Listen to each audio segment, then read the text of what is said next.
Now let's come forward a little bit, because it's really in this post-9/11 world that we live in that all of a sudden the status of Pakistan's northwest frontier provinces and also the tribal areas, these are the areas that people speak about as the most problematic ones from the security point of view. As I understand, they have a different legal and judicial status within Pakistan, which makes it more difficult for the government to operate or control the situation there. Can you give us some background on how this evolved and how we should think of these places in relation to Pakistan's central government? Certainly. In case of Northwest Frontier Province, first, the very fact that the province is called Northwest Frontier Province, which tells us about a direction, about geography, but no name, no identity. And Pashtuns had always been saying that we are a separate ethnic group.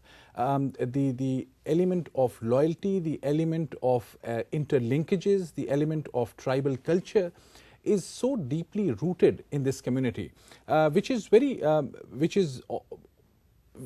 takes precedent over any other identity.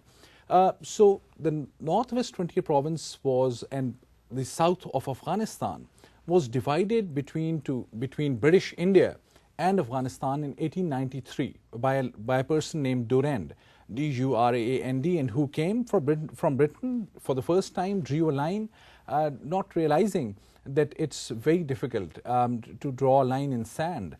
So the Pashtuns always thought that their friends, their family, their colleagues, their relations were living across the border as well. And it is about a 1,500-mile long border, and also in mountainous areas. So part of it became Afghanistan, which is now South Afghanistan. In case of Pakistan, there were further divisions. One was what this province I mentioned, Northwest Frontier Province, NWFP, which is called settled area. By settled area, we mean there are urban centers. The law of Pakistan is valid there. They are under the constitutional framework. The facilities which are available in Islamabad or Karachi, other cities, would be available in Peshawar. Then there is a small area which is called a provincial tribal belt, which divides Pakistan, the Pashtuns, and Afghanistan. Hardly about 300,000 people live there. Then is the most critical area, what we call the tribal land. In case of Pakistani side of this border, this was divided into 7 semi-autonomous areas, different called agencies. And the word agency, of course, is not a Pashto language word, not an Urdu language word. This was a British creation.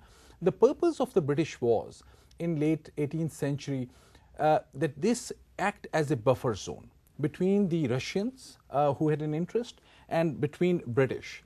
But what the British had found out at that time was that this area was very difficult to govern. British could manage to take over the whole of British India, but couldn't enforce their writ into this area. So they said, let's have a buffer zone, where there will be no law, but there will be some tribal leaders. We will give money to the tribals, and the tribal elder will then distribute money, patronage. So that continued, that tradition, that trend, you can say, or pattern continued when Pakistan was created. People of this area said, yes, we want to join Pakistan, so long as you will not try to establish your writ in terms of law, in terms of courts. So in that area, they have their own laws based on tribal culture. They get electricity from Pakistan, but they don't pay a single penny, because that was kind of a gift or reward given to them. Also, they pay no taxes and get all the state facilities, primarily water and primarily electricity. So this is what would define the basics.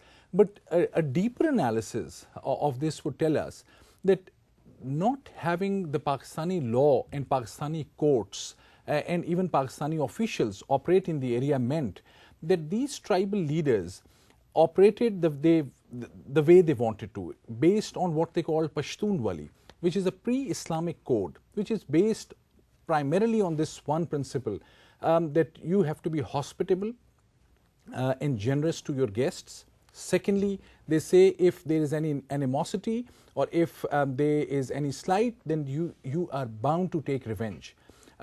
These are the two of the 3 or 4 important characteristics of this area.